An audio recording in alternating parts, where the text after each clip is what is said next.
salve, salve! Estamos chegando com mais uma edição do podcast A Mesa Redonda do GE.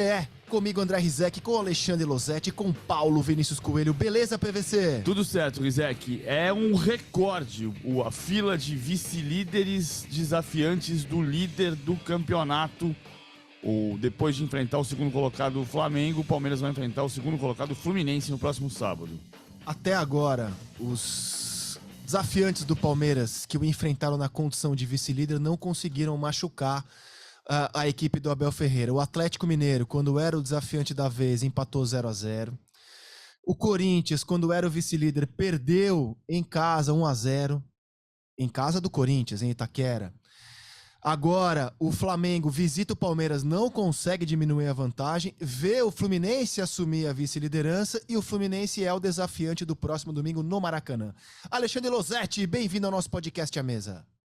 Fala, Rizek, bom falar contigo, com o PVC, com todo mundo que ouve a gente. Os vice-líderes fracassaram na tentativa de ganhar do Palmeiras e acho que o Flamengo fracassou de uma maneira diferente, optando por jogar com o seu time reserva, numa estratégia com a qual eu não concordo, embora entenda, obviamente respeite, acho que não existe um certo e um errado nessa questão, mas acho que o Flamengo, de certa forma, facilitou ao optar pelo time reserva o caminho do Palmeiras para conquistar mais um título brasileiro.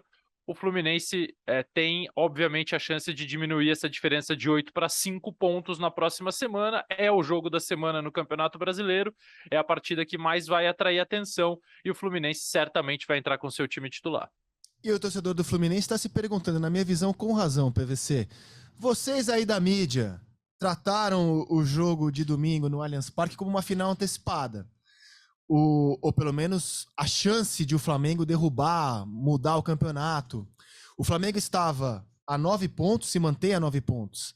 Agora o Fluminense está a 8 pontos do líder. Então o que o torcedor do Fluminense pergunta é: então o jogo de domingo é também uma final antecipada, né? Afinal de contas, a diferença do Fluminense para o Palmeiras é menor do que a que Flamengo e Palmeiras tinham quando jogaram no domingo. O torcedor do Fluminense tem razão em dizer que não estão tratando o jogo dele contra o Palmeiras como uma final antecipada, ou não? Eu acho que a gente aqui está tratando da mesma maneira. A gente está tratando como o jogo do líder contra o jogo do vice-líder. Que é isso que tem, esse é o caráter. É que assim, não se olha para o Fluminense ainda como um time que, se ganhar do Palmeiras vai mudar o campeonato, como se olhava para o Flamengo ontem. É porque o Flamengo vinha de 6 vitórias seguidas no Campeonato Brasileiro. A realidade é a seguinte, no fundo, a gente está falando de um time que tem vários desafiantes, ou seja, tem um time brigando pelo título e nenhum dos outros brigou pelo título de verdade até agora. O Flamengo não brigou pelo título em nenhum momento, o Fluminense não brigou pelo título em nenhum momento. Se alguém brigou pelo título foi o Corinthians, que foi quem mais liderou o campeonato fora o Palmeiras, mas a distância não diminui de 8 pontos desde o dia 2 de julho. No dia 2 de, desde antes no dia 2 de julho, vamos lá. Dia 2 de julho foi o dia que o Palmeiras perdeu para o Atlético Paranaense. E naquele dia, o Flamengo ganhou do Santos. A distância do Flamengo para o Palmeiras naquele dia caiu de 11 para 8 e nunca mais foi menor do que os 9 atuais. Porque na semana seguinte, o Palmeiras empatou com o Fortaleza, somou 1 ponto. O Flamengo perdeu do Corinthians, não somou nenhum, e a distância que foi de 8 subiu para 9 no dia 9 de julho. Então faz 1 mês e meio que o Palmeiras para o Flamengo não diminui a distância, não é ameaçado. Naquele dia da derrota para o Atlético Paranaense, a distância do líder para o vice-líder era 2 pontos. 2 pontos. Hoje é 8. Então, nós não estamos falando de uma final antecipada, nem no caso do Flamengo, nem no caso do Fluminense. Nós estamos falando de desafiantes ao líder do campeonato, que pode até perder o campeonato. Agora, acho que o tratamento é isonômico quando a gente diz que o líder vai enfrentar o vice-líder. Isso vale para Palmeiras e Flamengo e para Palmeiras e Fluminense. Pô, gostei desse cálculo aí do PVC, me esclareceu muita coisa. E como é que você tá vendo essa briga, Losetti? Como é que você tá vendo o campeonato depois da rodada do fim de semana?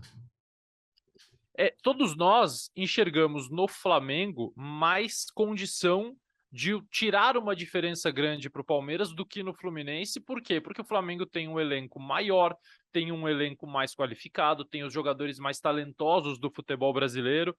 Então, todos nós identificamos no Flamengo que se o Flamengo vence o Palmeiras, diminui a diferença para 6 pontos, e no fim de semana seguinte o Palmeiras tem um jogo dificílimo contra o Fluminense no Rio, essa possibilidade do Flamengo se aproximar é maior.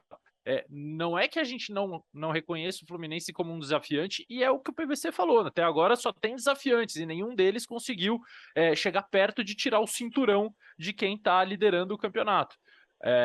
Mas eu acho que o Fluminense, não dá para duvidar do Fluminense, o Fluminense não permite que a gente duvide dele, porque o Fluminense oscila, e oscila como todas as equipes oscilam, faz um jogo menos brilhante, segue na Copa do Brasil e no Brasileiro usando praticamente os mesmos titulares em todas as partidas e de repente consegue fazer um ótimo jogo contra o Curitiba, com boas atuações individuais, com boa atuação coletiva, com as marcas do time do Fernando Diniz aparecendo.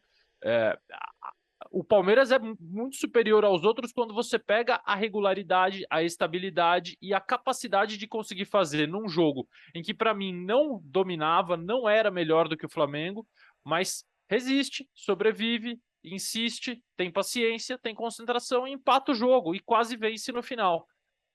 Eu acho que o Flamengo, apesar de ter usado o time reserva, fez um jogo melhor do que o Palmeiras no primeiro tempo. O Flamengo foi superior, fez 1-0, conseguiu impedir que o Palmeiras jogasse, conseguiu neutralizar, conseguiu alternar pressão alta, marcação mais perto da sua área. Foi um jogo muito interessante dos reservas do Flamengo. Mas no fim das contas, quando acabou a partida, o Palmeiras é que estava mais perto de vencer e ampliar ainda mais a sua vantagem. Eu achei que o PVC definiu muito bem. É um líder que até agora só ele brigou pelo título. Os outros tentam brigar e não estão conseguindo.